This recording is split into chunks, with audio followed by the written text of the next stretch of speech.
is Bloomberg Surveillance, Early Edition, with Francine Lacqua.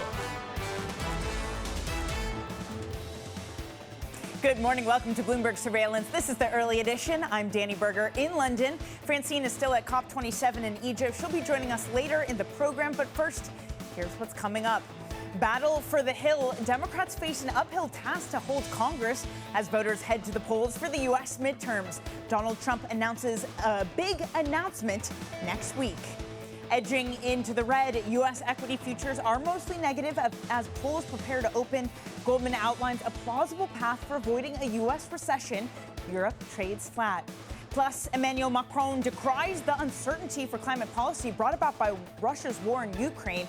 We're back at COP27 in Egypt. So the big story today, and it will continue to be so tomorrow, Americans go to the polls today in the midterm elections. They're widely seen as the most consequential in years. Now, this vote, it could tip the balance of power in Washington. President Biden warns it will be tough for his Democratic Party to retain control of Congress. Now, at the same time, former President Donald Trump has said he will make a, quote, big announcement on November 15th. This is the year we're going to take back the House, we're going to take back the Senate, and we're going to take back America. And in 2024, most importantly, we are going to take back our magnificent White House. Well, let's head over to Miami, where Bloomberg Quick Takes Madison Mills has been nocturnal for us up all night. Maddie, first off, thank you so much for your lack of sleep to help us cover this election. All right, so yesterday we got Trump saying he's got his big announcement. I mean, presumably we can expect this is him running for president? Yeah, presumably. Look, this follows comments that he already made over the weekend at Senator Marco Rubio here in Florida's rally, where he sort of taunted, I guess you could say, current Florida Governor Ron DeSantis, calling him Ron DeSanctimonious. And then later on in the rally, he did mention a potential third try at the White House. So this isn't too surprising coming from former President Trump. But what is interesting is that GOP experts, campaign operatives have said that they were really hoping for Trump to kind of hold off on teasing out a potential 2024 bid until after the midterms. And that's because sometimes this encourages voters to kind of vote against that potential candidate's party. So we could see voters who are maybe on the fence voting Democrat for Senate, for the House, in order to provide a sort of check on a potential future President Trump down the line. But then again, we've already had 41 million early mail-in ballots. So it could already kind of be decided. We've seen in Florida, where I am right now, that Republican voters have participated more than Democrats, more than independents in this early voting. So I'm likely to have an early result tonight, which is great for me. I'm going to have an easy evening coming up here today. I think you deserve that after this night for you, Maddie. I mean, what, up since 1 a.m.? Look, that is a really interesting point, because usually midterms are a referendum on the current president. I suppose I just don't want it to be a referendum on the former president. Now, that being said, it usually means that the party in power at the White House loses seats, gives back territory in the midterms. Is it fair that that's what we're also expecting today? Yeah, absolutely. And when we look at sort of the balance of the evidence, it does suggest that the national political environment is leaning red. Again, you can always have an upset in elections. And I always like to remember that polling is a snapshot in time that can change as voters actually head to the polls. But even President Biden conceding last night that the House is potentially going to be a loss for Democrats, but still hoping for that victory in the Senate. Those races are really tight, though. And that's because, look, Republicans have fared really well on some of the issues voters care most about this election cycle. Economy, inflation, gas prices, that CPI print we're going to get on Thursday. That's really important to voters this election cycle. And you know, Democrats have been focusing on other talking points. We've seen President Biden really zeroing in on election sanctity, the future of democracy, whereas Republican candidates really focusing on economy. And that is the top issue for voters right now. Okay. Maddie, thank you so much. Bloomberg Quick Takes Madison Mills helping us cover the election out of Miami. And that coverage will continue of the midterm elections right here on Bloomberg TV. Now let's get back to the COP27 conversation. Head over to Sharm el-Sheikh in Egypt, where Youssef Gamal el-Din is standing by with a guest, Yusuf. Thanks, Danny. I mean, we get to take the beautiful spot here outside the meeting halls, but there's hard work underway. And joining us here on the set for a few minutes is Ireland's Prime Minister, Micheál Martin. Taoiseach, thanks for making the time. I know you've got back-to-back meetings, but could you give our global audience a bit of insight in terms of some of the initial progress that you've been able to make and what you hope to take away from Sharm over the coming hours? Yeah, two things. First of all, I think there is a welcome focus on delivery on the commitments that have been made last year in Glasgow, but also there's an increasing focus on loss and damage, what we term loss and damage. Countries that are already suffering from the devastating impacts of climate change, particularly weather events. And this morning I was at a breakfast where we launched the Global Shield, an initiative of Germany and Ghana, along with G7 countries and V20.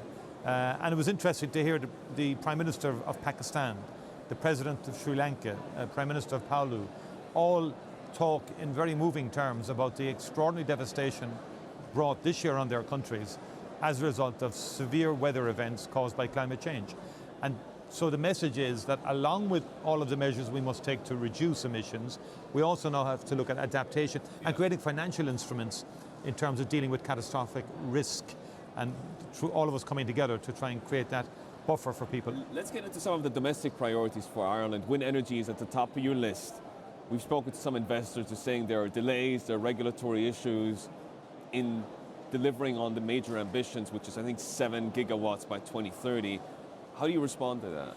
I think we have reformed our planning framework. We brought in new legislation to create a new agency to streamline maritime economic development, and that includes wind farms.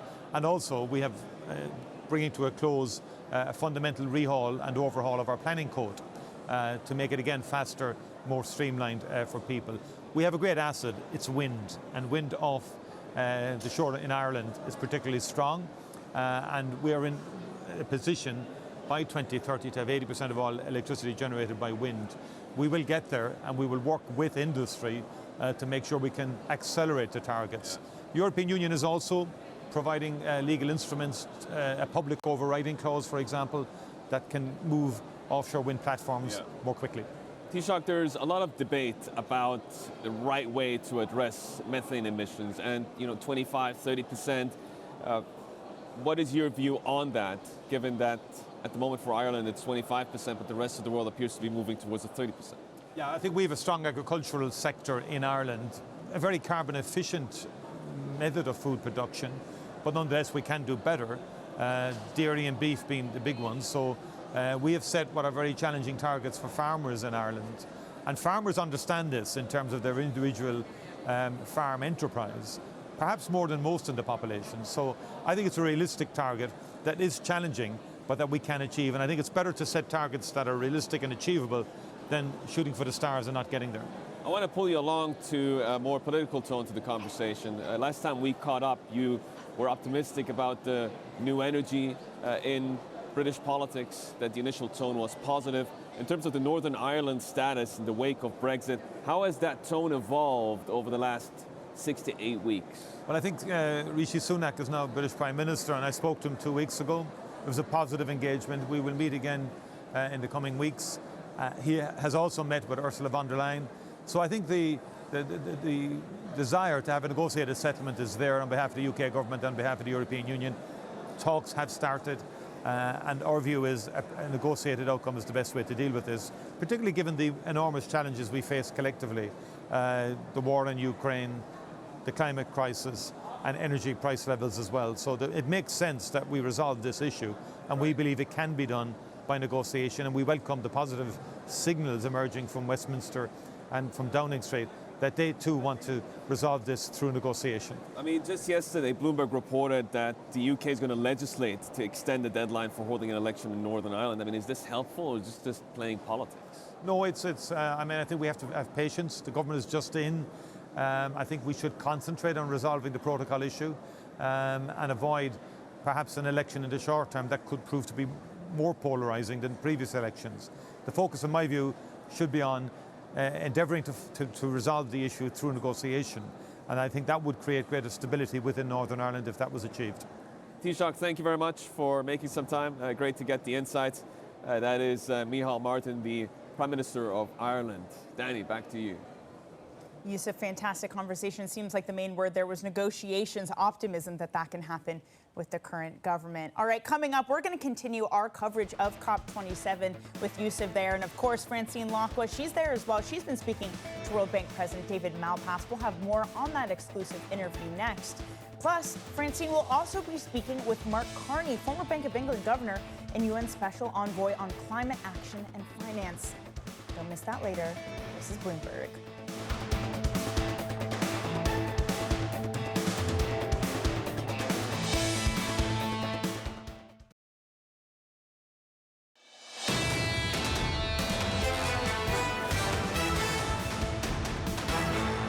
I really think we are facing a crisis in development, and that means the reversals on education, that means the higher interest rates, the inflation, the shortages of fertilizer, which are really daunting for the developing world. So those are all problems that take resources. When you look at, of course, what we've seen over the last 12 months, it's a war in Ukraine that's driving inflation, but it's also energy security. How has that changed fundamentally the talk on climate change and sustainability? It's added to the burden and made even more urgency. So it's the war in Ukraine, but also the giant amounts of government spending that were done on COVID. And so that is putting upward pressure on prices around the world, and that hits the poorest the hardest. They feel inflation the most. They also very painfully are feeling the extreme poverty now and the food shortages. World Bank President David Malpass there speaking to Bloomberg's Francine Lacqua at COP27. Of course, Francine will be back with the program shortly. But first, coming up, we have more on the U.S. midterms. We're going to be looking ahead to polling day in the United States and the issues voters are most concerned about. That's next. This is Bloomberg.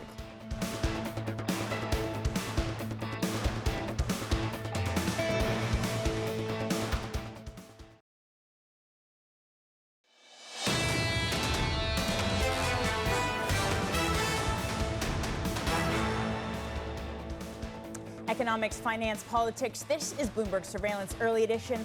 I'm Danny Berger in London. Now, Americans will go to the polls today in midterm elections, widely seen as the most consequential in years.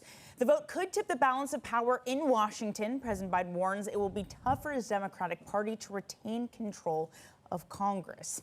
Meanwhile, former President Donald Trump said he will make a, quote, big announcement on November 15th. Joining us now to get into all of this is Matthew Goodwin, politics professor at University of Kent. Professor Goodwin, thanks so much for joining us. And look, history tells us that since World War II, the president's party has lost an average of 26 seats in the House, an average of 4 seats in the Senate.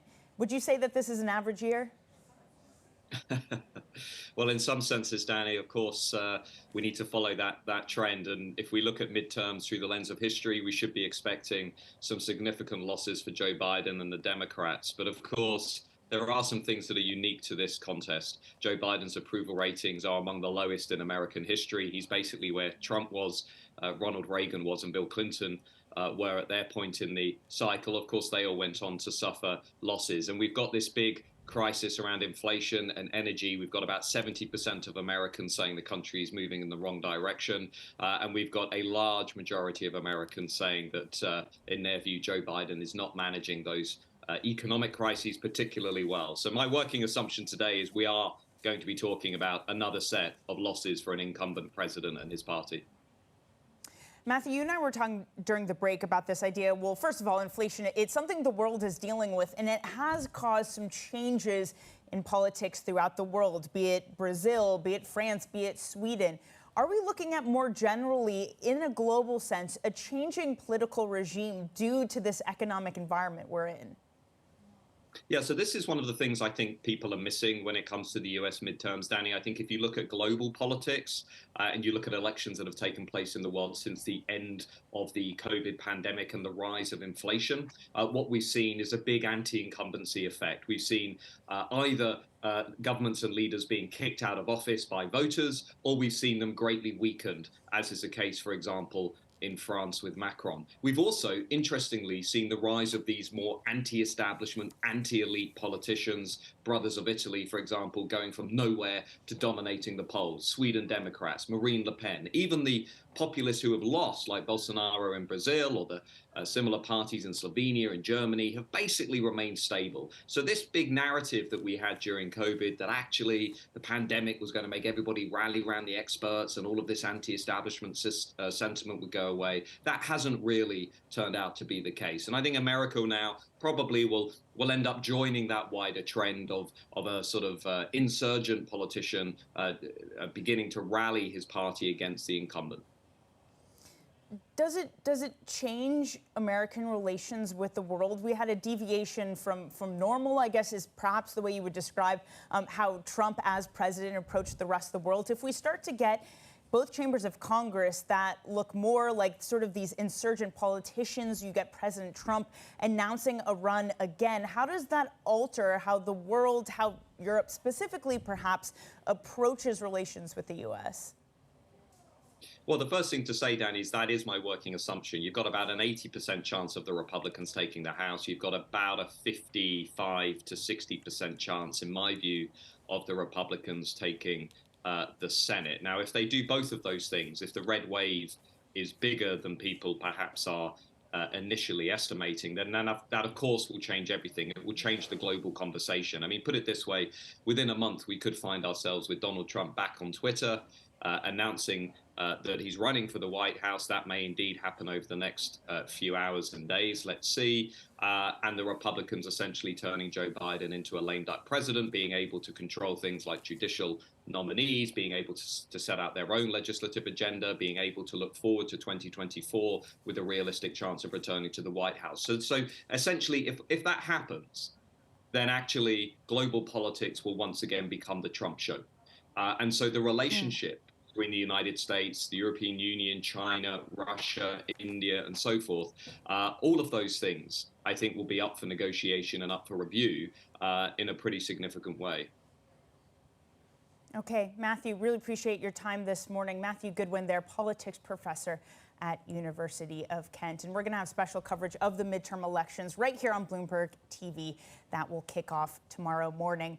Now, quickly, I want to mention some lines coming from Hugh Pill of the BOE that's been speaking at a UBS event. Pill is saying that some de-anchoring of inflation expectations has occurred in the UK. Of course, de-anchoring of inflation expectations is precisely what policymakers want to avoid. At the moment, we have 175 basis points of tightening priced in for the BOE over next year.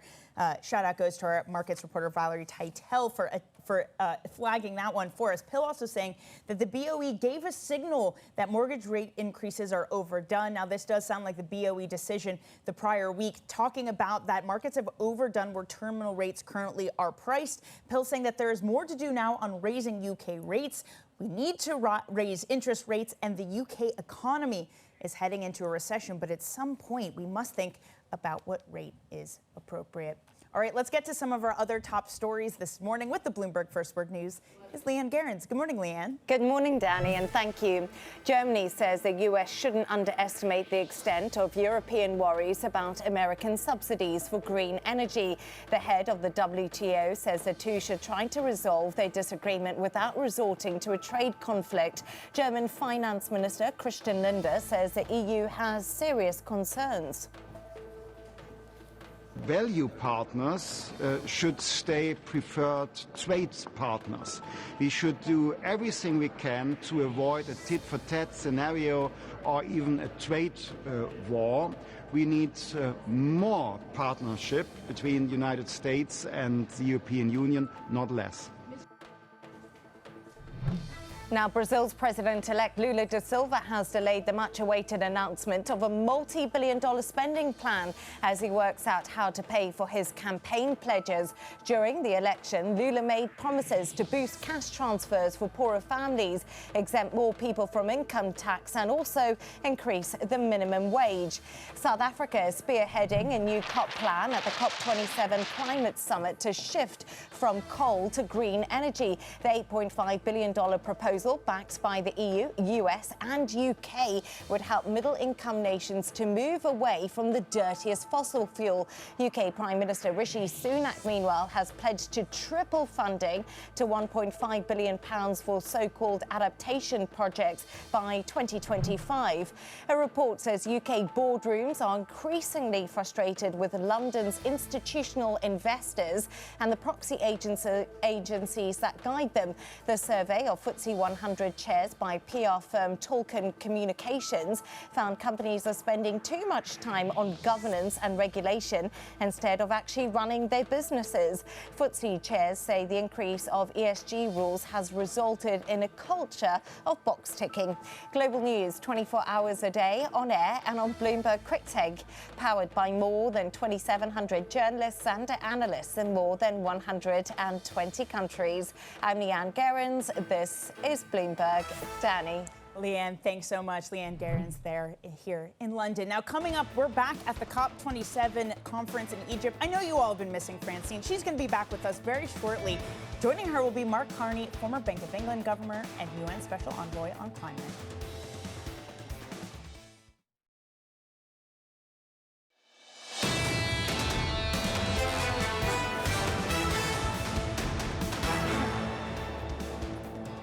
Battle for the Hill. Democrats face an uphill task to hold Congress as voters head to the polls for the U.S. midterms. Donald Trump promises a big announcement next week.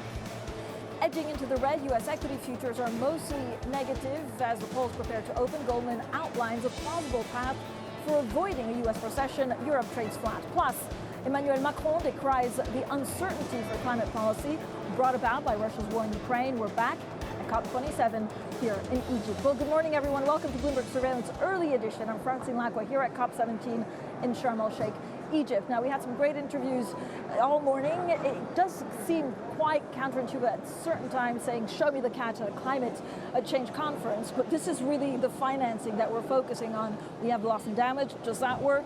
Are we going to get a disbursement of money from the richer country to the poorer countries? And actually, if we're not expecting any big headlines from COP27, what can we expect in terms of action? So we'll have plenty more on that in a second. I'm also pretty excited to speak to Mark Carney on GFANZ and all things financials in terms of trying to help with the transition. Also, Americans, we know our biggest story today, go to the polls to decide on which party has control of Congress. So we asked our MLive Pulse survey last week whether any of the potential outcomes could be bullish for stocks or bonds, and here's what our guests had to say. After the midterms, and this next 6-month period of time tends to be the best season for equity markets. You don't want to take money out of the market here. I want to see if this rally ends here because this is a significantly lower high. People have been, for the most part, underinvested. I think the real challenge is finding out what is the least painful way of addressing inflation right now. Many people in a midterm election year don't agree that we're in recession now. We still think that there's some pain in front of us. And so we think this is really more of a good time to reposition. Well, Francine, while you set up for your conversation with Mark Carney, let me take you through what markets are doing ahead of this election day. Now, there's a lot of debate as to how much it will really matter, how much it will change the picture. But nonetheless, it is a risk event, as is CPI Thursday. So it's not strange to see that there isn't a lot of willingness for risk taking. We did just see U.S. futures and the cash session in Europe switch to positive, but it is only up 0.2%. We have seen some pretty large gains over the past 2 days, but that's been petering out somewhat. We did have long-short hedge funds just unwind bets at the fastest rate this year. That's according to JP Morgan's prime brokerage desk. So there is some bearishness in there. For the bulls, it's about pinning your hopes to lower bond volatility. How's this for low bond volatility? Barely any movement in 10-year yields, a lot of supply coming in, weighing on those yields. And finally, the dollar, it is stronger, Francine, after dropping for the past 2 days. But of course, that's just the daily snapshot. I know COP27, you're taking a much more long-term view over there. I know there is a little bit of chatter actually, Danny, here about the midterms and what that does, of course, to economic policy in the U.S. But let's park that for a second. We'll talk about taxes and, of course, spending in the U.S. in about 10 minutes. But now we're joined by Mark Carney, former Bank of England governor, and now UN Special Envoy on Climate Action and Finance, also founder of GFANZ. Mark, thank you for joining us, as always. So GFANZ was a big deal. This is basically asset managers, financial services coming together to do their bit. You've been adding members. I think in total you have, what, $150 trillion under assets of the members. Can you all really bring them forward together to make it better for the world? Well, that's the commitment of each of the individual institutions that span over 50 countries around the world in the entire waterfront of finance. Their commitment is to move those assets towards financing 1.5 degrees. Now, like anything in finance, some will be more successful than others. There'll be leaders and laggards. And part of what we're doing is providing a common framework for them to move. And then very importantly, and I'm on Bloomberg, so I've got to say this, it's about the data. And big announcement around a data platform so that everyone watching, the sophisticated watchers of Bloomberg, but any stakeholder can look and see, well, how's the bank doing? What are its emissions? What were its targets? Is it meeting its targets? And then providing the pressure or the support as appropriate. But this would be data also that works between jurisdictions, right? Absolutely. That's operational. Yeah. Otherwise, it's useless. Why are we still talking about data in 2022? Well, first off, we need to bring data on a common standard. So, look. 2 years ago, when we started this COP journey, if I can put it that way, at least I started this COP journey, you had less than a third of the world's assets or GDP and emissions were subject to net zero targets. Nobody was really counting in a comprehensive and systematic way the emissions of a financial institution, let alone a company and its whole supply chain. Now everyone's committed to do that, or not everyone, but the bulk of people have committed to do it. Over 90% of global emissions now covered, and so that process is happening. Question is, what you're asking is, how do we then bring it together in a simple, machine-readable, easy to access way that everyone can see, apples to apples comparisons, and then make judgments accordingly, and that's what we're doing. I mean, the last 12 months have really changed economics, inflation, the cost of living, and energy in general. Does it mean that we need to lower ambitions to make sure that everyone's still included in finance so that they get together on this? Or do you need to be still as aggressive as 12 months ago? I mean, climate physics doesn't respect why emissions are happening, just the amount of emissions. That's the first point. The second point is, we're seeing that a lot of the answer to energy security problems that have been exposed by Russia's illegal war have to do with sustainability. That's why you've seen a 5-fold increase in the ambition in the European Union for this decade. That's why you've seen the big rollout with the Inflation Reduction Act in the United States.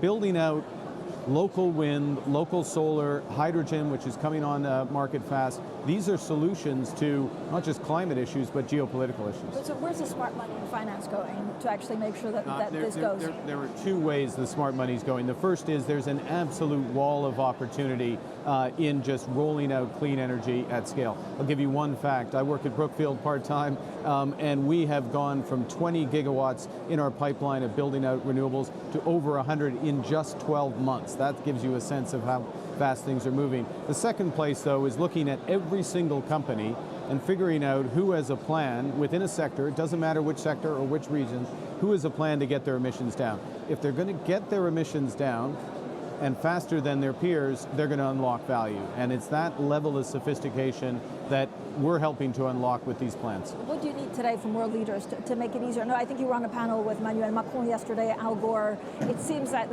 private companies are starting on this trend quite aggressively. Is there something that governments can do, either make it mandatory or just give more of a framework that would help private money? Well, the first thing, yes, governments should make it mandatory. As you know, with climate disclosure, it's actually taken 7 years for governments to make it mandatory, from COP21 in Paris to effectively today. We shouldn't wait, we can't wait 7 years for transition planning. Second thing is in and around nature. I was on that panel yesterday, President Macron and others, and it was about, Finnish Prime Minister, it was about nature and how we can be part of the solution, not all of the solution, but part of the solution there. Much clearer policies from governments and financial institutions can unlock that value. Last point, if I may, there's a huge opportunity for finance to go from advanced economy companies, some of the wealthiest companies and financial institutions in the world, to nature-based solutions and the accelerated shutdown of coal in places like Egypt. Big announcement coming out of Egypt today, consistent with that, and we'll see more on the balance of the week. What are the green finance capitals of the world? Is London still one of them? London is absolutely one of them. Singapore is making a big effort on that as well. I would put both of those out in front. I was in Hong Kong last week, and their intention is there. And in the end, this is going to mainstream, but those financial capitals that get it and get it early are going to help set the terms. And it's an agglomeration game. We all know from financial services. So yes, London's been out ahead. And the then Chancellor, now Prime Minister Rishi Sunak, said a year ago, we're going to make London the world's first net zero financial center. That's smart. That's good business and obviously good for the planet. I know you hate talking about UK economics and the Bank of England, so let me ask you. So let me ask you about it live on TV. Okay. I mean, what happens? How should markets look at what they've lived through in the last 2 months? Well, I mean, there's a number of lessons there: importance of institutions, importance of monetary policy and fiscal policy working, in the same direction. The challenges we're all going to see in financial stability as monetary policy continues to tighten. The UK, like other jurisdictions, has particularly difficult problems on the supply side. I've made the point, and I'll make it again, that it's been exacerbated, made worse by Brexit. So it's a tougher balancing act for the Bank of England. Look, what we're dealing with here at COP is a longer-term issue that we need to deal with today, but will pay medium-term dividends in making economies more competitive, financial services centers more competitive, but actually as well near-term dividends in terms of investments, jobs, and growth in a very difficult environment. But is there a danger that as central banks are distracted, let's say, put it diplomatically, about inflation, everything that's going on, that they'll do less, for example, for greening the economy? Of course, I have a very high opinion of central bankers, as you'd expect, and they're able to do two things at one time. That's one of the roles in your life, in the life of a policymaker. There's a dedicated committee for monetary policy. MPC gets up, that's all it thinks about is inflation, what they can do about inflation. There are other committees in the Bank of England, Financial Policy Committee, and the one that oversees the banks, plus a bunch of people who can provide some of the plumbing, not all of the plumbing, to get this net zero financial center in place. And the key thing, I'd go back to GFANZ if I may, what we're providing on a voluntary basis is the rest of the plumbing, and plumbing that's focused on opportunity, grabbing investment, backing companies, entrepreneurs, innovators to get those emissions down, and in the process, not just manage risk, obviously you got to manage risk, but really unlock the value you were asking about. Talking about the plumbing, do you worry about liquidity in the markets? Yes. I mean, because of what? Shadow banking? I mean, when you take away the tide of cheap money, what are you left with? Yeah, look, I alluded to that earlier without question. We're in a market where collateral is going to be increasingly scarce. That's having knock-on effects on liquidity. It's hard to predict exactly when, but you get these jump to illiquidity situations, and as a portfolio manager, as a bank, as a market participant, you have to plan for what is a very fat tail risk. And as we've seen over the last few years, that tail risk can manifest in the otherwise most liquid markets in the world. U.S. Treasuries, gilts as two examples, and certainly as you get farther afield, expect to see it. So pricing for illiquidity. Another point I would add, which we haven't seen yet, is, look, my view, we're moving to a medium term where we have higher inflation on average. We certainly have higher volatility around inflation, and you should get paid for that as an investor. You should get a term premium on longer term debt. And I'm looking at the 10-year today. It doesn't really have much of a term premium in it, even at 4.2%. What it has in it is an expected path of Fed funds rate in the near term. Which is wrong. I'm not saying that's necessarily wrong. What's missing is that this path does not magically return to the very low rates of before. Look, on the balance, do I think the Fed's going to have to do a bit more? Yes, I'd put myself in the camp of that. But we'll see. It's not a decision they need to take today. Let's see how the data is through. My sense is momentum and inflationary pressures in the U.S. economy are still quite significant. What does this mean for the rest of the world? When we talk about financing for African countries because of loss and damage, this again links it back to the funding and the debt crisis they're dealing with because of high dollar. Yeah, it means a few things, and one of them is that we're going to be, in a higher interest rate environment over the medium term. I mean, for sake of argument, don't hold me to this, but think of a 5% 10-year U.S. Treasury on which financing for Egypt, for South Africa, to pick two very prominent ones here, is priced off of. So that becomes, considerably expensive with the risk premium. And part of the question is, how do we de-risk elements, how do we collectively de-risk elements of the big ramp-ups in clean energy that have to happen there? We need our international financial institutions to work much better. We need that wall of money, which is what GFANZ is an absolute enormous wall of money, to become more familiar with these markets and develop in these markets. We need markets like carbon credit markets to truly develop. Lots of headlines about them. And a carbon price, yeah, in individual jurisdictions would be nice. I don't hold my breath for a carbon price. Those are deep, they work when they come in, but there's deep politics with them, and we won't see a global carbon price anytime soon. Mark Carney, thank you so much, as always, for speaking to Bloomberg. That was the former Bank of England governor and, of course, UN Special Envoy on climate action and finance. Now, we'll have plenty more from Sharm el-Sheikh throughout the day. We'll look at some of the agreements. We're expecting also the president of the commission to speak a little bit later on. This is Bloomberg.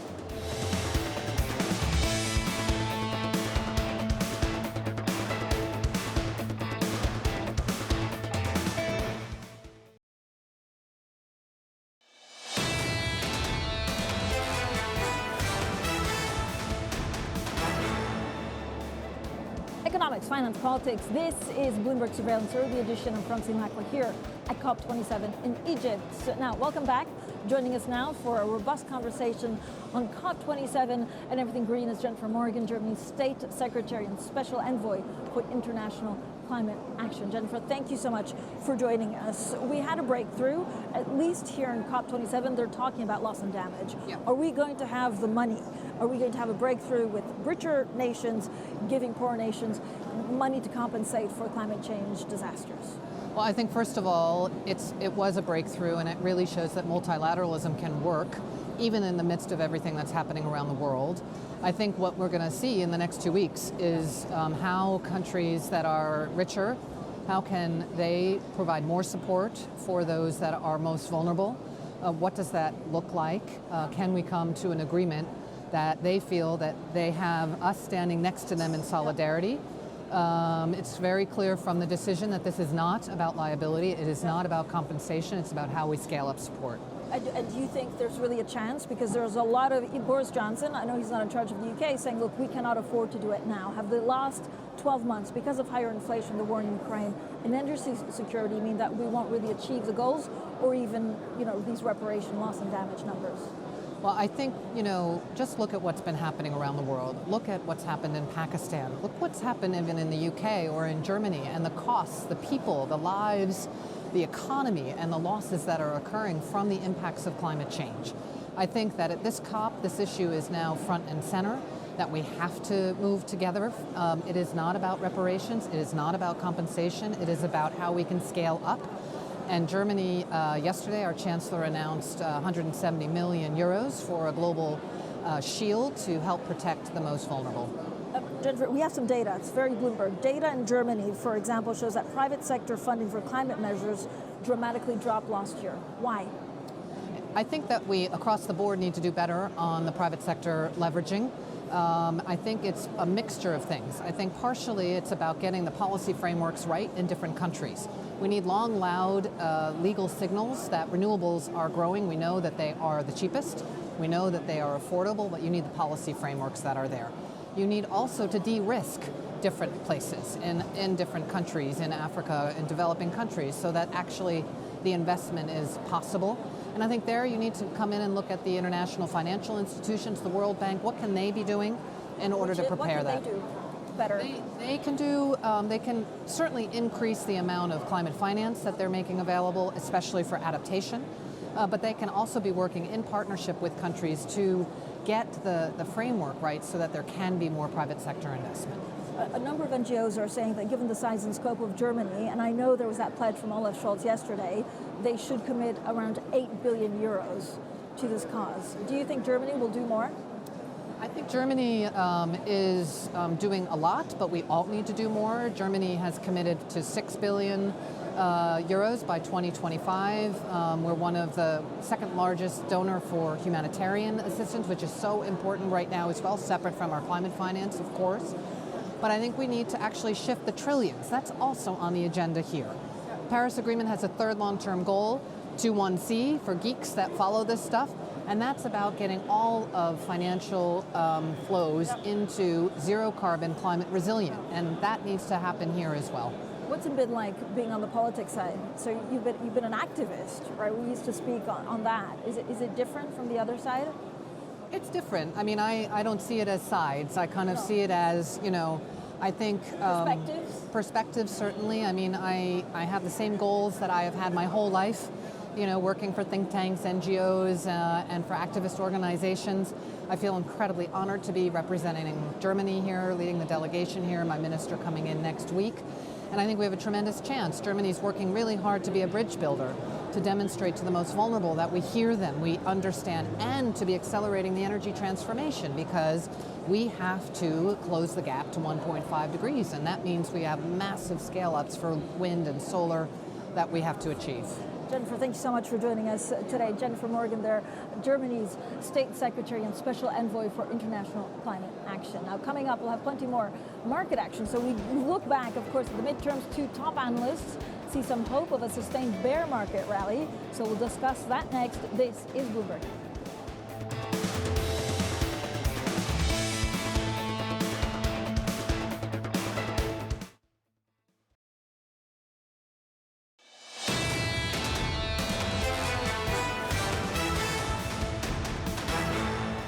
Economics, finance, politics. This is Bloomberg Surveillance Early Edition. I'm Danny Berger in London with Francine Lacqua in Egypt for COP27. Now, as we gear up for the U.S. midterm elections for CPI results on Thursday, it is certainly a lot of risk events, but some strategists are hoping that this bear market rally in equities can continue, and it does seem like they're coalescing around this idea that it will continue because perhaps U.S. 10-year yields have peaked, or if they haven't, they'll at least be a lot more calm. Now, I'm looking at two analysts specifically, Mike Wilson over at Morgan Stanley and Marko Kolanovic at JP Morgan. It's interesting because the two of them have had very different opinions on the market this year. Mike Wilson has been a bear. He's been right on that call, whereas Marko Kolanovic has been hanging on to a more bullish view. However, they're both coalescing around being a short-term bull. Mike Wilson says that this bear market rally survives again, with midterms providing the catalyst for lower bond yields, while Marko Kolanovic writes that near-term yield peak will aid stocks in the short term. So what happens? This would mean that bond volatility would have to be more calm. We have seen bond volatility reach its peak and start to come back down. Perhaps this is because the Fed is moving at a slower pace. Perhaps it's a world that can't keep up with the Fed's increased rate hikes. So we are seeing that come off slightly. Now, to be fair, we have seen U.S. 10-year yields pop up yesterday. Little change today, but that likely has to do with more issuance, a glut of treasuries, a glut of supply of corporate issuances, 15 of them yesterday. It is the season for this. So yes, we might have seen yields higher, but it might be a head fake. Well, Bloomberg Surveillance Early Edition, it will continue in the next hour. Scarlett Foos in New York, Anna Edwards in London. That's up next. This is Bloomberg.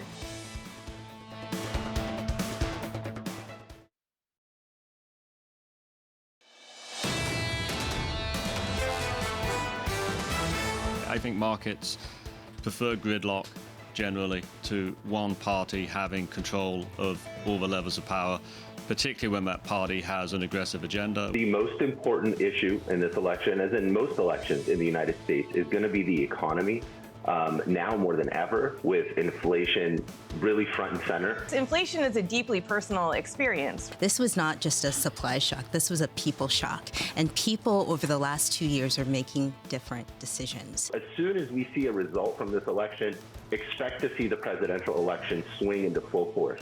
This is Bloomberg Surveillance Early Edition with Anna Edwards, Matt Miller, and Kailey Leinz. It's 10 a.m. in London, 5 a.m. in New York, and 6 p.m. in Hong Kong. Our top stories today. Election day in the U.S. Millions of Americans vote to decide who will control Congress. Meanwhile, Donald Trump is all but confirming he'll make another run for the White House. More tech troubles. Shares of Lyft are falling after reporting that ridership growth was weaker than expected. The ride-hailing company is losing ground to its rival Uber. And global leaders try to keep the momentum in the fight to curb greenhouse gases. We're live at the UN Climate Summit in Egypt. Welcome to Bloomberg Surveillance, everybody. This is the early edition. I'm Anna Edwards in London with Scarlett Fu in New York. Matt Miller is off today. Kailey Leinz is on assignment in Pennsylvania. And she's on assignment, Scarlett. Great to see you because, of course, we focus on the midterms. That's the political question hanging over these markets today. Absolutely. And you're seeing that play out in markets overall. There was some lack of direction in Asian markets initially, but they have settled higher right now. The MSCI Asia Pacific Index currently at session highs, making a fresh one-month high. In terms of industry groups, technology and communication services are leading the gains across the region. But geographically, it's a mixed picture. You have Japan higher by 1.25%, but there is weakness in China. So that's where I want to go to here with the HKSCI index. Chinese stocks down by 0.6%, reversing their two-day 9% advance. COVID rearing its head again. You have an increase in the number of infections and also some official comments that seem to move away from any loosening of COVID-0 and that policy that's been in place for so long. Also, the Australian dollar currently unchanged right now. For a while, it was weaker after data showed a drop in business and consumer confidence. Let's move over to what it means for U.S. assets. And right now, futures are higher by 0.2%. This is very much a waiting game, Anna. We are looking for, of course, any kind of hint for what's to come out of these midterm elections and the big CPI print on Thursday as well. The 10-year yield coming up currently down 4.19% after the big rally last week we saw in yields. Bloomberg Dollar Index little changed at the moment. And of course, I want to point to Bitcoin here below $20,000. Ether and Solana are also weaker as well. There's overall weakness in the crypto space because of drama between the richest crypto CEOs that's playing out. The guys leading Binance and FTT. I don't know how closely you're tracking all of this, but it's having its impact on the crypto space. Yeah, drama and crypto. Who'd have thought? Scarlett, thanks for that. Let's have a look at where we are on European equity markets. The definition of limbo, really, for European stocks then. Scarlett was talking about how we're in limbo, waiting for the politics to play out stateside. Also waiting for that US CPI print. That comes on Thursday. We have Chinese PPI this week as well. Also another important gauge. But this is the mixed picture we have for European equity markets right now. We're kind of being pulled in two directions by two different sectors here. I pulled one of them out. That's technology, echoing the rally that we saw later in the day on Wall Street yesterday. So up by 1.6%. On technology names here in Europe. To the downside, though, we've got energy names losing ground, and this in conjunction with Brent crude a little bit weaker today, down by 0.9%, 97.07. Our colleagues on the Markets Live blog looking at options markets, though, and saying that there's a lot of activity pricing in an oil price above $100 fairly shortly. So we'll see whether that comes to pass once again. The UK two-year yield in focus. We're seeing buying today at the two-year horizon, buying across the curve, in fact, in the UK, and that's sort of a European story. And then we've got those yields coming down, as you can see there. We heard from Hugh Pill, the chief economist at the Bank of England. Yesterday, we saw weak appetite for gilts and a lot of focus on supply. Today, the focus from Hugh Pill on inflation expectations, on the labour market, has been saying a lot this morning. Persimmon is a house builder, the biggest house builder, in fact, Scarlett, here in the UK. That stock down by 6.3%. They had been returning a lot of money to shareholders over the recent pandemic and post-pandemic period when lots of people were going out buying bigger houses, out-of-town houses. Now things have changed. All the gilt turmoil, all of the mortgage market turmoil that we saw in recent weeks, that's weighing on sales, weighing on demand. The outlook for the housing market doesn't look great. And as a result, that stock down pretty heavily in session today, Scarlett. All right. Well, as we mentioned, it is election day and it's millions of Americans prepare to vote. President Biden is admitting that Democrats face a tougher challenge holding the House than the Senate in midterm elections. Republicans are currently favored to take control of the House, while the battle for the Senate is considered a dead heat. Anne-Marie Horder, Bloomberg Washington correspondent, joins us now from D.C. with the latest. Anne-Marie, good morning. Always good to see you. You've got a busy day ahead of you. Tell us a little bit about President Biden's last-minute campaigning and why he would seem to give up completely on the Democrats holding the House. Good morning, Scarlett. Great to be with you. And it's not just a last busy day ahead of me, but really this could be going on for days. Remember, there's a lot of mail-in ballots. Some of them in some states can't be counted until Election Day. So like 2020 presidential election, we may not get the final composition till later in the week or even if Georgia heads to a runoff election, we may not know the makeup of the Senate until December. So it's a really bit of a change of tune from the president, right? Because over the weekend, he had said in one of his rallies that we're going to keep the House. And then last night, coming back from this rally for Wes Moore, the gubernatorial candidate in Maryland, he was showing a little bit of acknowledgement that they are down in the House. And it does seem like the Republicans are poised to take the House. If you look at all the polls and the data analysis, there's a big question of whether or not it's going to be a wave or a tsunami, but it does look like it's going to be red in the House. So it really comes down for the Senate, and that's what everyone's going to be watching, because it really is going to be a dead heat, and whether or not the Democrats can maintain control or the Republicans are able to flip a seat or two. Yeah, and if some of that goes to December, then we could be waiting, as you say, quite a long time. Anne-Marie, the former president, Donald Trump, all but confirmed his widely anticipated third run for the White House. He spoke at a rally in Ohio. Let's listen to what he had to say. I'm going to be making a very big announcement on Tuesday, November 15th, at Mar-a-Lago in Palm Beach, Florida.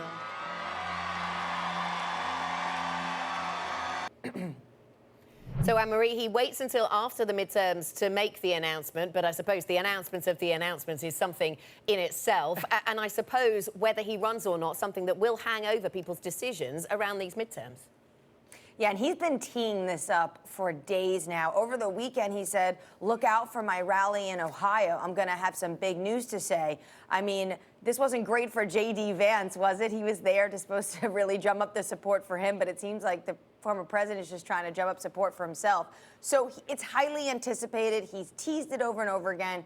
He will be making a bid for a comeback. This would be his third bid for the White House. And Anna, as you say, this now has a lot of questions about others that are in the race that have been laying the groundwork since 2020 to maybe eye a presidential campaign. This is the governor of Florida, Ron DeSantis, who's also up for re-election, highly anticipated to win. This is his former vice president, Mike Pence, who, by the way, on November 15th, is starting his book tour around the country. You also have other individuals like former Trump's Secretary of State, Mike Pompeo. The issue that these individuals will have is that the former president has really gotten a lot of people out at these rallies. He's really backed a number of candidates. Depending how they do, though, in the midterm election, could potentially hurt his chances. We'll have to see. But it does look like he is definitely going to run. And as he said, he has a big announcement at his Mar-a-Lago resort on November 15th. President Trump stealing the spotlight for himself. Who would have thought? All right, thank you so much, Bloomberg's Anne-Marie Hordern in Washington. And of course, she will be part of our team coverage throughout the day. And tonight, our midterm special begins at 8 p.m. Eastern Time. Now, moving along to global tech news, NVIDIA, the most valuable chipmaker in the U.S., has begun producing a new processor for China. The company says it conforms to new rules aimed at limiting the country's access to artificial intelligence computing. So let's bring in Alex Webb of Bloomberg Quick Take for more. Alex, NVIDIA says it's figured out a way to make a chip for sale that follows U.S. rules, that meets U.S. rules? Yeah, so the chip that is currently its top of the range product in this space has processing power of 600 megabits per second. That is the limit. Anything above 600 megabits per second, you're not allowed to sell in China. So it's essentially downgraded it. It's come out with something which is 400 megabits per second. Now, what these chips are used for is they go into data centers, and they are really handy when it comes to processing artificial intelligence functions, deep learning, as is often known. Is therefore a very cost-effective way. If you put it in a data center, can be used for multiple applications. The US has concerns about China's accelerating efforts in artificial intelligence. That's why it was targeted. OK, and in other tech news, or tech meets transport news, I suppose, Alex, Lyft results, we got those, of course, suggesting that that business might be losing ground to Uber. Where do we stand in the ride-hailing wars? Yes, it's not just that Lyft had a disappointing quarter, it's that Uber had a quarter that outperformed when it came to the number of passengers they were able to recruit. Now, often this tends to track back to how you spend your money. Do you spend it marketing to get customers, or do you spend it trying to attract drivers? And if you look at that number, Uber has got as many drivers as it had pre-pandemic. Lyft does not. Of course, if you have more drivers, there's less surge pricing. Less surge pricing means you get more passengers. So it looks as if it's to do with the way that Lyft has allocated its capital. Yeah, another example of the pandemic widening the gap between the haves and the have-nots. Alex Webb, thank you so much of Bloomberg Quick Take. UN climate talks continuing in Egypt, where dozens of world leaders have already addressed delegates, warning of climate catastrophe unless urgent and substantial action is taken to tackle the effects of global warming. The president of the World Bank told Bloomberg that more needs to be done to assist poor nations, which of course are dealing with a confluence of challenges. It's added to the burden and made even more urgency. So it's the war in Ukraine, but also the giant amounts of government spending that were done on COVID. And so that is putting upward pressure on prices around the world, and that hits the poorest the hardest. They feel inflation the most. They also very painfully are feeling the extreme poverty now and the food shortages. So for more now, let's bring in Bloomberg's Francine Lacqua at COP27. Francine, what is the tone of the conversation among attendees about committing to spending for tackling climate change? Good morning, Scarlett. Well, I have to say, show me the money might be a very crass way of defining what needs to be done at a climate change conference, but really it's all about the financing. So we're exploring exactly what this means. There was a breakthrough on Sunday, and no one's taking it away from the participants. Loss and damage. The idea that richer nations have to give money in terms almost of reparation to the poorer nations because of their emissions and the weather challenges like we see in Pakistan that they have had to be dealing with. But actually the money question gets very complicated very quickly. A lot of the big emitters say, look, they don't, or they're behind the idea, but it's also going to be quite difficult to get money right now. Remember what we've lived through in the last 12 months. So for optimism, instead of these big arching ideas, but we do see quite a lot of activists that say, we are on a trend of money pouring into the right places and that won't be taken away. But I would look for optimism to some of the smaller deals. We had Saudi Arabia with some pledges. We, for example, had the UK with some pledges and also some of the bilateral agreements. And so if you look at the details, again, we're advancing maybe slower than we were hoping 12 months ago at Glasgow when some of the pledges were put in place. But again, remember, Scarlett and Anna, this is really about putting the detail into the big thoughts and the big signing of agreements in Glasgow last year. This is action, and so with action, as you know, the devil's in the detail, and for the moment we just don't have it yet. Yeah, this is the implementation COP then, Francine. The perfect person to speak to on a day such as today then, Mark Carney, because you can tap into his experience, of course, as a central banker, thinking ahead to the inflation figures that are due out later this week from the United States. But you can also lean on his substantial experience in the climate change fight, something that he was leading at the BOE and continues to be very involved in. What stood out to you in your conversation with him?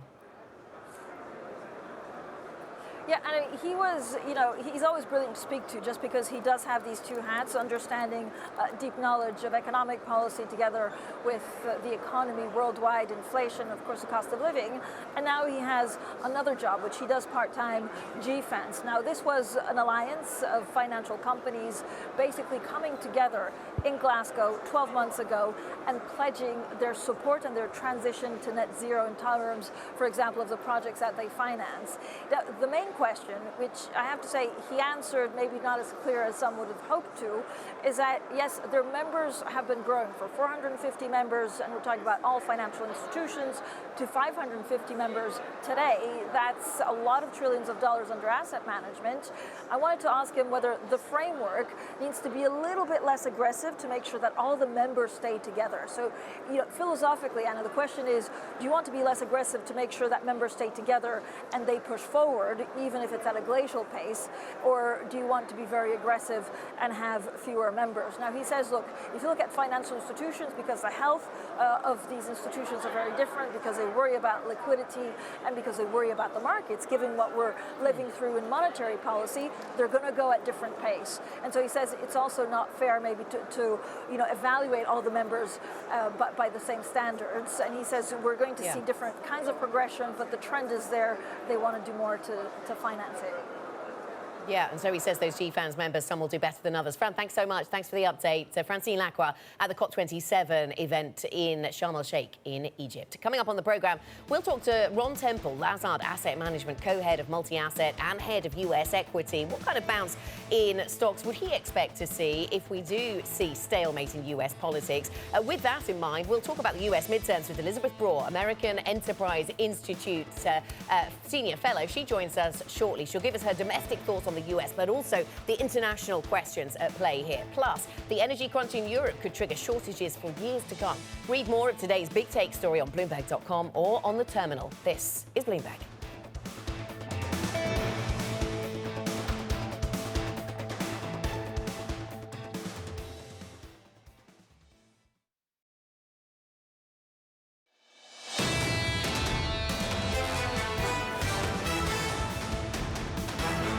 This is Bloomberg Surveillance Early Edition. I'm Scarlett Fu in New York with Anna Edwards in London. Matt Miller is off for the day, and Kailey Leinz is on assignment in Pennsylvania.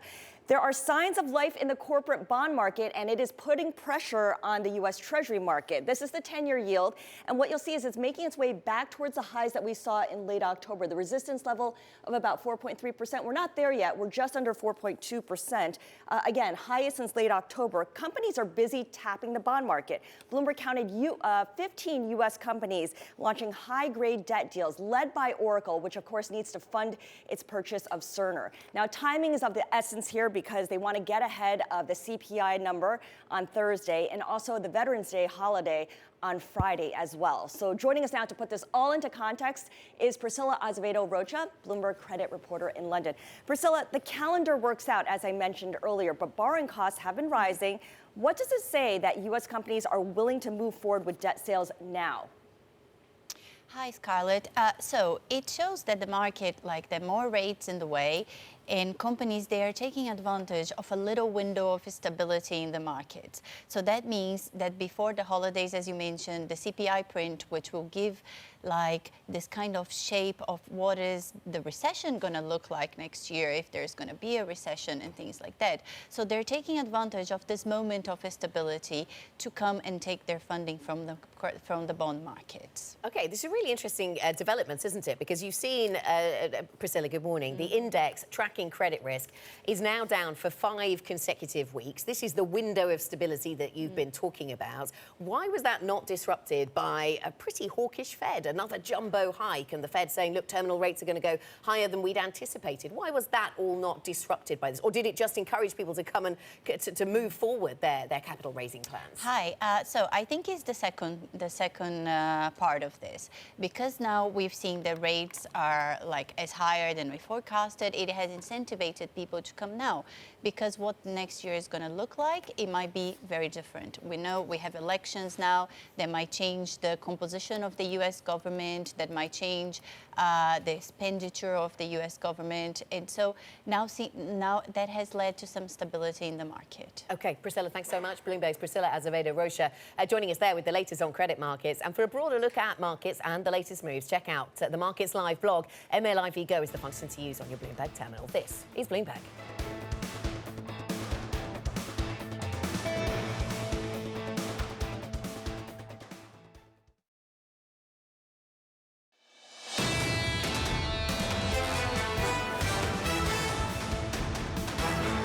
Let's get you up to date with news from around the world. Here's the first word. In China, hopes are fading that authorities will lift a lockdown of the area surrounding the world's largest iPhone factory.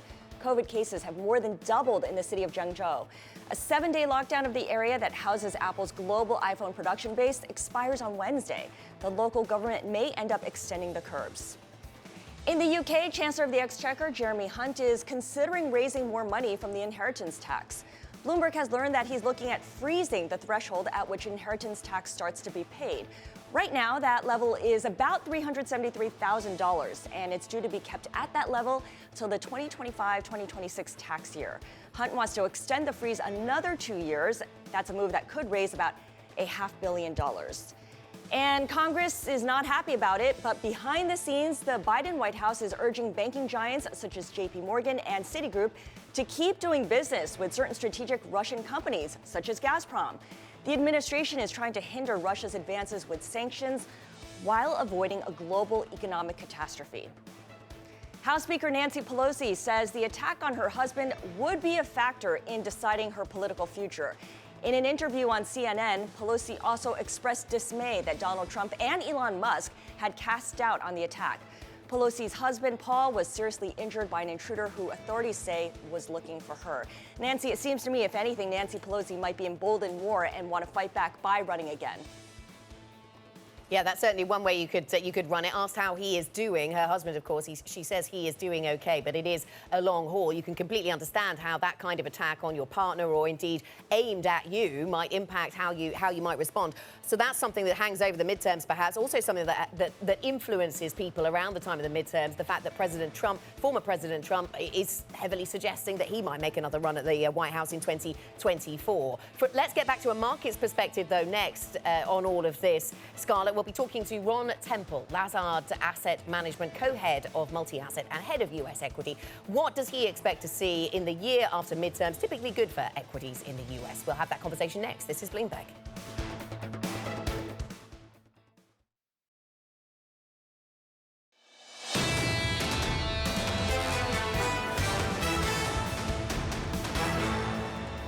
This is Bloomberg Surveillance Early Edition. Here's what you need to know. Election day in the US. Millions of American voters will decide who will control Congress. Meanwhile, Donald Trump is all but confirming he'll make another run for the White House. More tech troubles. Shares of Lyft are falling after reporting that ridership growth was weaker than expected. The ride-hailing company is losing ground to its rival Uber. And global leaders try to keep up the momentum in the fight to curb greenhouse gases. I'm Anna Edwards in London with Scarlett Fu in New York. Matt Miller is off today. Kailey Leinz is on assignments in Pennsylvania. And Scarlett, it is the nature of that assignment, the political story at the centre of what we're doing here today at Bloomberg TV, that of course hangs over markets. That and inflation data later on this week. With all that said, European equity markets then fairly range-bound this morning. And that's kind of the case here in the U.S., although we are looking at a higher open for now. If you look at U.S. markets, futures currently indicate an up arrow. And as Anne-Marie was telling us earlier, it will take a while for us to get a read on the midterm election outcome. So before then, we are going to get the Thursday print on CPI. And so right now, futures indicating higher, up by 0.1% for S&P futures. The 10-year yield finding some direction in that it is staying pretty stable, 4.19%, just below that 4.2% mark after a big move up last week. Bloomberg Dollar Index showing little change as well. There's a theme here. And Bitcoin, a big mover here, falling below $20,000. We're also seeing Ether and Solana also moving lower. Some weakness in that crypto space overall because of drama between CEOs of, rival CEOs, I should say, of FTT and Binance. Moving to pre-equity movers, we are looking at Lyft, as you mentioned, Anna, down about 20%. Lyft's ridership weaker than expected, also has not rebounded to pre-pandemic levels, unlike rival Uber. Take-Two is down almost 19% in the pre-market trade after cutting its annual forecast for net bookings. The video game publisher blamed the stronger U.S. dollar, like everyone else, and also the weak macro environment for that drop in forecast. NVIDIA, as Alex Webb was telling us earlier, is getting a bit of a lift in the pre-market trade here because the company is making a chip for China that meets U.S. export rules. The stock has actually lost more than half of its value this year because of the overall weakness in tech stocks and also slumping demand for semiconductors after initial supply shortage during the pandemic. And Disney, we're keeping an eye on here because it is up 0.4% before its earnings after the market closed today. Netflix, of course, beat its estimates for subscriber additions, so the question is whether Disney will as well. The thinking certainly right now is that Disney is in a pretty good position to do so. Anna?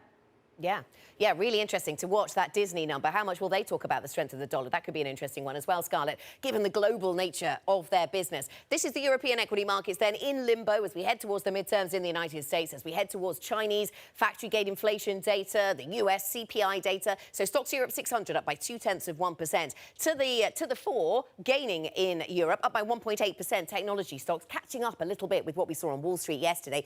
Energy stocks, though, are declining. So because of a bit of a pullback in the energy, in the oil price, we are therefore seeing some of those energy names moving a little bit lower. This is the UK two-year yield, 3.2%. Interesting, a lot of commentary coming through from the chief economist at the Bank of England, Hugh Pill. Recently, the comment from the BOE has been that the markets are pricing in too many rate hikes from the Bank of England. So see how that conversation develops and the contrast with the Fed, if it is exactly a contrast, how that's going to pan out. And Persimmon, this is a company, of course, that was riled by all of the chaos that we saw in gilt markets, in UK government debt markets. Persimmon is the largest house builder in the UK. They used to return a lot of money to shareholders as well. The stock down by 5.9%, as it seems that particular phenomenon is at least reduced then, Scarlett, as it becomes more difficult to sell homes here in the UK with all that chaos that we saw post the so-called mini budget, Scarlett. Yeah, a lot of drama there. There's drama here, of course, in the U.S. with Election Day upon us. So the question really is, what is Wall Street's state of mind in the lead up to the 2022 midterms? Here's some insight from Bloomberg's latest MLive Pulse survey.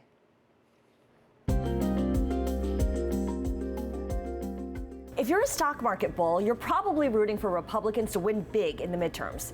That's according to the latest Bloomberg survey of professional and retail investors.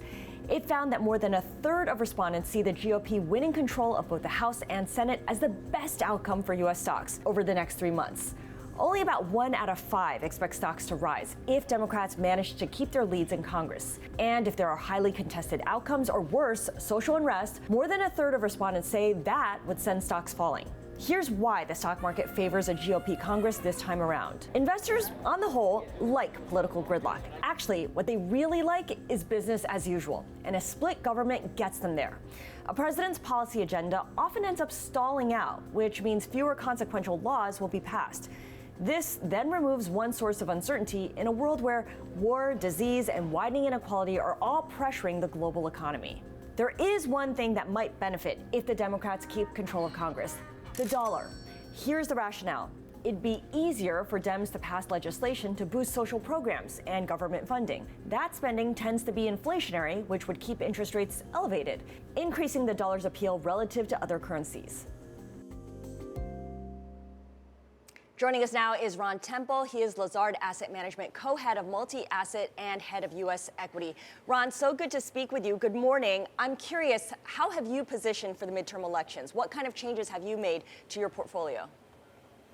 Well, I actually think the midterm elections are often exaggerated in terms of the importance they have to markets. If you really boil it down, I think the summary you just provided is quite a useful one. Stock markets are a discounting mechanism. They're trying to think about what future profits will be for companies. And effectively, when we look at the future profits, they're not likely to change materially based on whether Democrats or Republicans control the House or the Senate. If I look at the elections, I think the most important changes that might come out of Republican control of one or both houses of Congress, it would be, number one, issues around the debt ceiling, which I would argue is more of a left tail optionality in terms of debates or even conflict over raising the debt ceiling that could lead to risk of default on treasuries. And number two, it might be around, over time, funding for Ukraine's war effort, as there is a growing bloc in the GOP that has indicated an unwillingness to extend that financing. Beyond that, I think, as you discussed earlier, gridlock is the natural outcome. Historically, people viewed that as a positive. I would say maybe that's the wrong approach to thinking about markets. There are major issues facing the global economy. With COP27 underway right now, climate change should be front and center for everyone. And the worst way to deal with that is gridlock. So I think people might want to recalibrate how they think about the benefits of gridlock versus having one party actually in control of the legislature and the executive branch. Yeah, good to see you, Ron. Then we're into really complicated conversations, aren't we, about the shorter-term interests of the stock market and the longer-term interests of sort of everybody. But in terms of where the midterms take us, so you say that we shouldn't necessarily be too simplistic and say stocks just go higher after the midterms, but they have done often. What would stop that from happening, do you think? Well, it's funny. I've heard a lot of anecdotes of after the midterms, after the last 19 midterms, stocks are higher 12 months later. I don't doubt that that might be the case, but I think if you look back, out of those midterms, how many of them had a Fed that had raised rates 500 basis points, shrunk its balance sheet $500 billion, and had a recession? None. So I don't know that there's a statistically robust sample for this kind of extrapolation. I just think we have to be very careful to examine the current situation. I personally believe we're within 3 to 6 months of an equity market bottom. So that's why I'm willing to say we might well be higher in 12 months. But I don't think it's a surefire bet. I think it's coincidence, not causality in those historical references. Okay, 3 to 6 months from the bottom. And so what is crucial for you to watch when you're working out when that bottom is going to kick in? It's got to be about the Fed conversation, I suppose. Absolutely. But also, what about earnings? What clues are you looking for? It's both. I'm actually waiting to see the Fed's tightening of monetary policy really show up in the inflation data and the job data. We got 261,000 jobs last month. We need to be around 60,000 jobs a month to have unemployment stay constant. And we need to be around 0 jobs per month if unemployment is going to go to 4% over the next year. We're a long way from there. And the reason I'm focused on labor is over half of the cost of goods sold in the U.S. is labor. So right now, labor has leverage. If you want to raise and you're a good worker, you're getting it. Now, the other issue I'm looking for in the CPI is shelter inflation. We've seen shelter costs rising 9 to 10% a year in the CPI index But in real world indices, apartment REITs and the Zillow Observed Rent Index, we're seeing 11 to 12% rent increases. So I'm worried we're going to see that stretch into the first and second quarter of next year. I need to see that roll over to believe inflation is really getting under control. Okay, Scarlett. Yeah, renters are definitely looking forward to some kind of rollover there. I want to focus again on that CPI report that's due out Thursday. Given the constant hope for some kind of Fed pivot, what exactly is priced into equities? What isn't? Well, it's interesting. The consensus says we'll have a 0.48% month-on-month increase in prices. And many of the forecasts I'm reading lately from the bulge bracket banks are saying maybe it's 0.4%.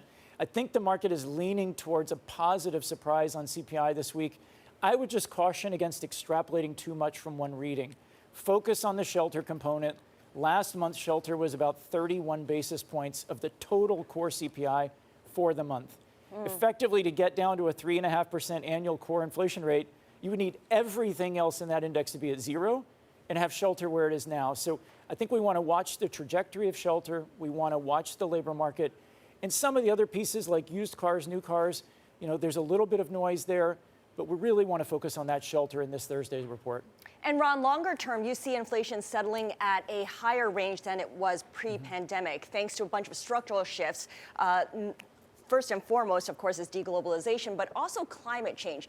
Explain that a little bit here. Yeah, on the climate change front, I believe we as a global community are going to spend trillions of dollars a year on adaptation to climate change and mitigation of climate change. And that's unavoidable. This is not a political question. It's a matter of when, not if. That money will be spent to hopefully just preserve the current standard of living we enjoy. Now, to me, that is the definition of paying more for the same goods and services. It's almost definitionally inflationary. But at the same time, a result of climate change will be more climate volatility. I was in St. Louis last week, and if you look at the Mississippi River, it's at multi-decade lows. It's been difficult to ship agricultural products through the Mississippi. We saw it with the Danube last summer in 2022 in Europe. We're going to see more issues where you need redundancy in supply chain or transportation networks. We're going to see more volatility in food prices coming from climate change.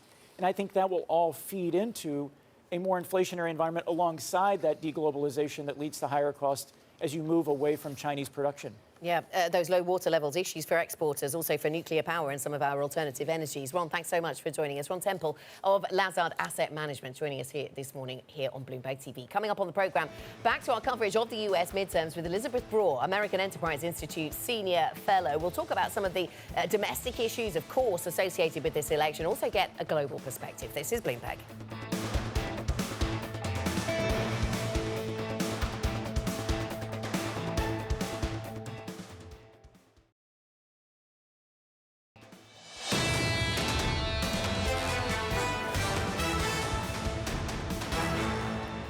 This is Bloomberg Surveillance Early Edition. I'm Anna Edwards in London with Scarlett Fu in New York. Matt Miller is off today, and Kailey Leinz is on assignment in Pennsylvania. A critical mission, of course, at this time. Talking of US politics, the US midterm elections are expected to usher in a new era of divided government, with polls showing Democrats losing control of the House and possibly the Senate. Bloomberg's Anne-Marie Hordern explains what's at stake. Joe Biden's hoping the Democrats can pick up seats in both the House and Senate in Tuesday's election. History says they probably won't. Look at the last 7 presidents. Almost all of their parties lost seats in midterm elections, and some of those losses were significant. Democrats had hoped they could run the issue of abortion rights following a controversial Supreme Court decision. But surveys show that inflation is a bigger issue for voters, and President Biden is getting a lot of the blame for it. In the House, all 435 seats are being contested. Republicans only need to pick up 5 seats to take control. Polls indicate they should do that easily, and they will probably pick up more. The Senate is seen as a toss-up, with 35 seats being contested. Right now, the chamber is divided 50-50, with the Democrats in the majority because Vice President Kamala Harris can vote in a case of a tie. Republicans need to gain just 1 seat to take control. The Senate could come down to close races in a number of states, including Pennsylvania, Georgia, and Nevada. It's possible we won't know who will win for a number of days. Anne-Marie Hordern, Bloomberg, Washington. Joining us now with analysis, Elizabeth Braw, Senior Fellow at the American Enterprise Institute. Elizabeth, good to have you on the programme. So we were just listening there to our colleague Anne-Marie Hordern explaining some of the mechanics of what's at stake here. Are we looking at divided government? What does your analysis suggest? It looks like we are, and why that matters so much is that clearly from a domestic policy perspective, it matters across the board regarding the economy and so forth, but it also matters regarding a really crucial foreign policy, defense policy issues such as support of Ukraine. Will that support continue? Will it not? And we should remember that a number of the Republican candidates running for office are of the Trumpian bent, meaning they take an America First approach, wanting to do more for Americans, and being they are critical of support for Ukraine. It could be, of course, that if they win seats in the House, they then learn about the implications of foreign policy and say, well, we really should support Ukraine. But at the moment, there are a number of Republican candidates who say that it's unwise to support Ukraine when Americans at home need support. Elizabeth, it's going to be a while before we get the final read on how the House splits and, of course, what happens with the Senate. But the consensus is that we're going to get a divided government. Walk us through what we might expect when it comes to foreign policy during the lame duck period. Well, first of all, what we should prepare to expect is that there would be a number of people, perhaps on both sides, throwing doubts into the election results, especially in close races. And we should remember that just yesterday, the head of the Wagner Group said, Yevgeny Rogozin, said that we have continued to interfere. We interfered, we are interfering, we will continue to interfere. And who knows what the Russians are doing? It's unclear at this moment, but it almost doesn't matter how successful they are if he and other Russian officials in various capacities are able to give Americans the impression that Russia is interfering. Then that throws the election results into doubt in people's minds. They'll say, well, maybe this was not the result after all. Maybe the Russians interfere. And if Americans don't trust the results of their election because they fear that, or they have the feeling that the Russians have interfered, that is really incredibly dangerous for American democracy, because that means they won't trust the outcome of the election, i.e. the House and Senate taking their seats. It's incredibly dangerous. And the closer the races are, the more opportunity there is for people to doubt the validity of the votes cast, and the more opportunity there is for Russia to keep making suggestions that it has interfered. Right, Russia kind of dancing on the side there when it comes to whether there is any interference or not. As we were talking earlier, Ukraine is the backdrop for COP27 that's taking place in Egypt right now. From where you sit, do you see global leaders emerging out of that gathering more or less committed to aiding Ukraine against Russia? It has been remarkable to date how united global leaders have been.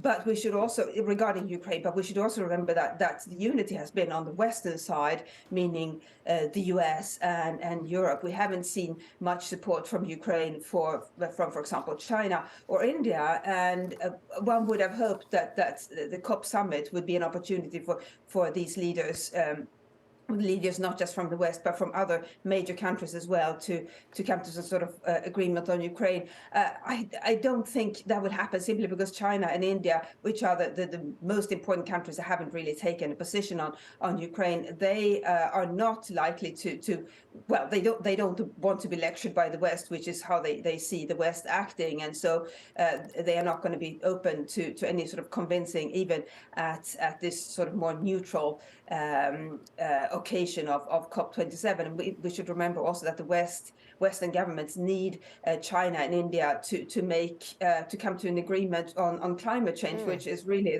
an even more urgent issue to tackle than the war in Ukraine. So it's an incredibly difficult situation, and it also gives a view of what the world would be like if China were the sole superpower. It's not willing to take a position, for example, if a country is invaded by another country. Elizabeth, thinking about climate change and keeping the West on one page on that front, I was looking at there's a couple of news lines coming through from Europe, from France and from Germany, anger being expressed by finance chiefs around the Inflation Act in the United States and the amount of support that's going to provide for clean technologies perhaps in the US. And that seems to be, in the views of Europe, creating a non-level playing field. Are these, we've been here before with transatlantic tensions, but under, of course, a different US leadership. These things can be worked through, can they? With technical things like that, such as support for clean technologies, it's likely that the EU on one hand and then the UK sort of joining the European side and the US can come to an agreement, because we are all these countries all want to work, all trying to work towards the same goal. The big challenge there is if Donald Trump announces within a few days, as he has hinted, if he announces that he is running for re-election, that puts U.S. politics, that gives yet another twist to U.S. politics in addition to perhaps a divided House and Senate. And there may be less willingness on the U.S. side to reach some sort of agreement with the EU and the UK about creating a level playing field, simply because that's not something that Trump is particularly keen on. Elizabeth, thanks so much for your time. Elizabeth Brewer of the American Enterprise Institute. Thanks for joining us. We will take a short break now, then we'll get a rundown of what is ahead today. This is Bloomberg.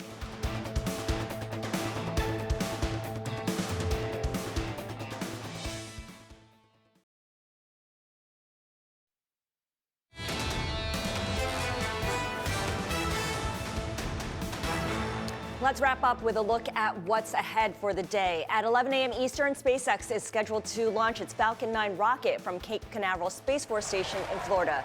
Then after the market close, Disney is due to post earnings. It's expected to report Disney Plus subscriber additions, with consensus calling for growth of about 38% year over year. The UN Climate Summit COP27 continues in Egypt. Today's theme is decarbonization.